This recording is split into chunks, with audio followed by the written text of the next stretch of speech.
इसके अनंतर अधिदेवत उपासना का वर्णन किया जाता है, जो कि वह आदित्य तपता है, उसके रूप में उदय की उपासना करनी चाहिए। यह उदित होकर प्रजाओं के लिए उद्गान करता है, उदित होकर अंधकार और भय का नाश करता है। जो इस प्रकार इसको जानता है, वह निश्चय ही अंधकार और भय का नाश करने वाला होता है। Now the meditation on the Udgita with reference to the gods is described. One should meditate on him who gives heat, that is the sun, as Udgita. Verily, when he rises, he sings aloud for the sake of all creatures. When he rises, he dispels darkness and fear. Verily, he who knows the sun as being endowed with these qualities becomes the dispeller of darkness and the consequent fear. यह प्राण और सूर्य परस्पर समान ही हैं। यह प्राण उष्ण है और वह सूर्य भी उष्ण है। इस प्राण को स्वर ऐसा कहते हैं और उस सूर्य को स्वर एवं प्रत्यस्वर ऐसा कहते हैं। अतः इस प्राण और उस सूर्य रूप से उद्गीत की उपासना करें। This prana in the mouth and that sun are the same. This is warm and that is warm. People call this as Swara, that is going, and that as Swara and Pratyasvara, that is going and coming. Therefore one should meditate on this prana and that sun as Udgita.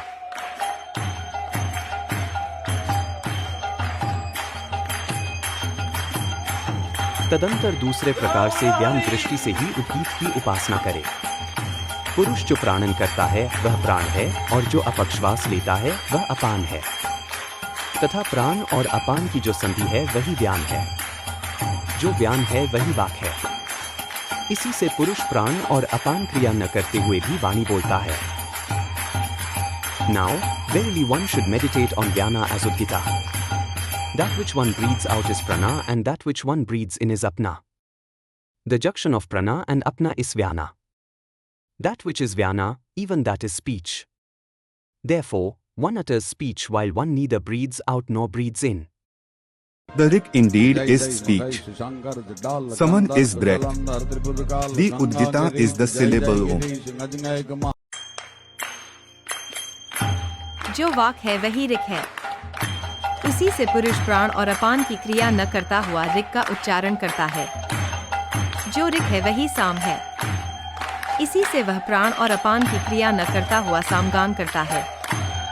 जो साम है वही उद्गीत है। इसी से प्राण और अपान की क्रिया न करता हुआ उद्गान करता है। That which is speech, even that is rik. Therefore, while one neither breathes out nor breathes in, one pronounces the rik. That which is rik, even that is saman. Therefore, while one neither breathes out nor breathes in, one sings the saman. That which is saman, even that is udgita.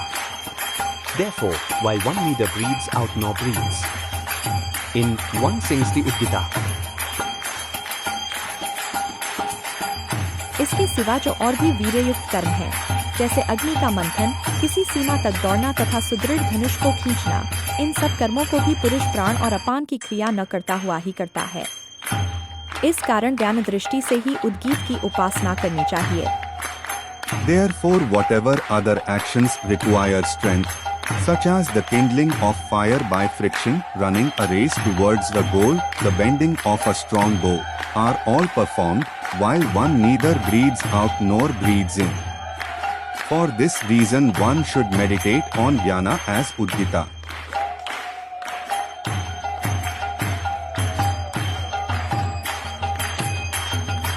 इसका अर्थ है कि उद्गीताक्राण, उद्गीत के अक्षर की उपासना करनी चाहिए।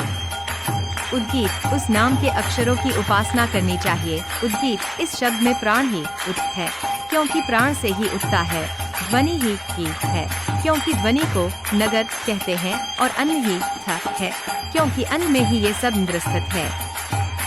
Now one should meditate on the syllables of Udgita, namely the syllables Ut, Gi and Tha. Prana is Ut because through Prana one arises Uttisthati. Speech is Gi because speech is called word Gira. Food is Tha because upon food all this is established Sthitam. कहीं साम्राज्यों से साम्राज्य लड़ रहे हैं, कहीं गणराज्यों से गणराज्य, कहीं साम्राज्यों से गणराज्य तो कहीं जनपदों से जनपद, संपूर्ण भारत ही तो परस्पर युद्ध की विभीषिका से ग्रस्त है। वहां कैसे अलक्षेंद्र के आक्रमण का प्रत्युत्तर देगा? कहीं विवाद सीमा का है, कहीं नेतृत्व का, कहीं व्यक्तिगत स्वार्थों के संरक्षण का, कहीं जन्म की श्रेष्ठता का तो कहीं धर्म की श्रेष्ठता का। सत्य है स्वार्थ और संघर्ष। राष्ट्र पतन के कगार पर आप खड़ा है और लोगों को अपनी राष्ट्रीयता का बोध नहीं, राष्ट्र के लिए गर्व नहीं, सम्मान नहीं। अलक्षेंद्र से भी बड़े शत्रु तो राष्ट्र के भीतर है। द्यो ही उठे अंतरिक्ष की है, और पृथ्वी थहे आदित्य ही उठे वायु की है, और अग्नि थहे सामवेद ही उठे यजुर्वेद की है, और ऋग्वेद थहे इन अक्षरों को इस प्रकार जानने वाला जो विद्वान उद्गीत इस प्रकार इन उद्गीताक्षरों की उपासना करता है, उसके लिए वाणी जो वाक का दो है उसका दोहन करती है, तथा वह अन्नवान। Heaven is Ut, the sky is Gi, the earth is Tha.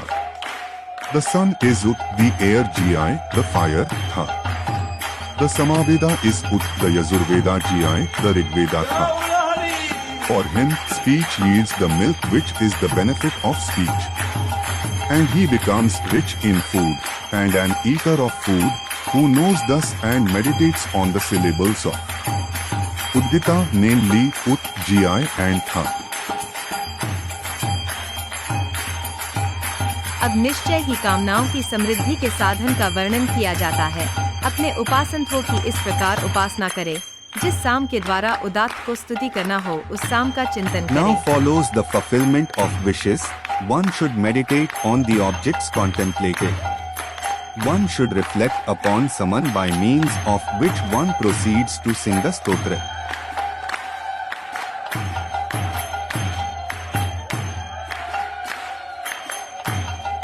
वह साम जिस ऋचा में प्रतिष्ठित हो उस ऋचा का, जिस ऋषि वाला हो उस ऋषि का, तथा जिस जिस देवता की स्तुति करने वाला हो उस देवता का चिंतन करे। One should reflect upon the rit in which that summon occurs, upon the sage by whom it is intuited, and upon the deity to whom he proceeds to pray.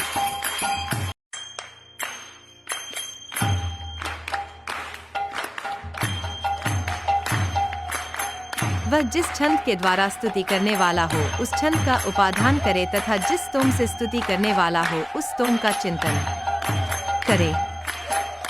One should reflect upon the meter in which he proceeds to sing a stotra, and he should reflect upon the hymn with which he proceeds to sing it.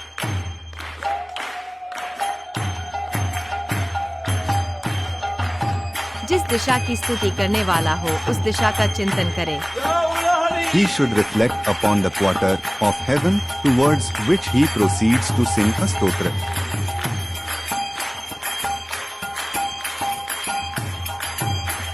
अंत में अपने स्वरूप का चिंतन कर अपनी कामना का चिंतन करते हुए अप्रमत्त होकर स्तुति करे। जिस फल की इच्छा से युक्त होकर वह स्तुति करता है वही फल तत्काल समृद्धि को प्राप्त होता है। He should reflect upon the quarter of heaven towards which he proceeds to sing a stotra.